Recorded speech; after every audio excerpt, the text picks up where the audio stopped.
Any baseball fans in the room? Woohoo! There's quite a few. Okay, so this is a baseball analogy. And for those of you that aren't familiar with it, so basically a single or a double is you going to first base. That would be a single. If you go to first base and then second base, that would be a double. First base, second base, third base is a triple, right? So if you go all the way around, obviously it's a home run. Home runs are sexy. We all love them. The crowds love them. Everyone goes crazy. The media goes crazy. But not always practical, not always doable. In the 80s, the CEO and chairman of the Disney Corporation, Michael Eisner, used the strategy, the baseball strategy, singles and doubles, to turn the company around.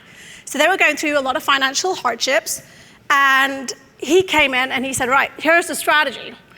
Instead of going for the big guns, the big expensive talent, the A-list celebrities that cost a lot of money, we're going to scale things down. We're going to go after the talent that maybe, they're not the A-list, they're super talented, but maybe, they're sort of like, their career is sort of on a downward trend or something.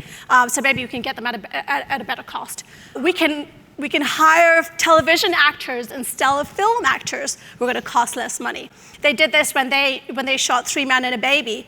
They used television actors Ted Danson and Tom Selleck.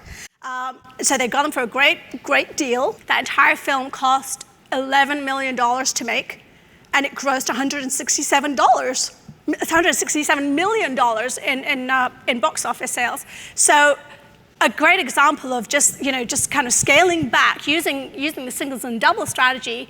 And in that particular instance, it led to a home run. They made a ton of money from it. Doesn't always work that way. But his logic was, let's focus on developing great movie ideas. And we can scale back, just focus on making small wins. At the end of the day, the home runs they're what we will aspire to. But if we base our business model on going for those big ideas, especially when, depending, we've got to really consider the financial situation our company's in. This is a great way for you to make small wins that allow you to just sort of move the needle, inch closer towards your goal. And for Disney, at that time, they were going through some struggles. They were making $300 million a year, and just utilizing the single strategy of going for the small wins, right? So Michael Eisner's strategy was, well, if you invest a lot of money and the film's a flop, that's really expensive, it's really costly. But if you don't invest a lot of money and the film's a flop, well, it's okay, it's manageable. And but chances are you're likely to make, if it's good and the storyline's good, you'll make some money. And those little increments, those small incremental moves, allowed him to build the company, to grow the company from 300 million to about 4 years later at 800 million. Almost tripled it during his time, during his leadership. The key here is steady growth.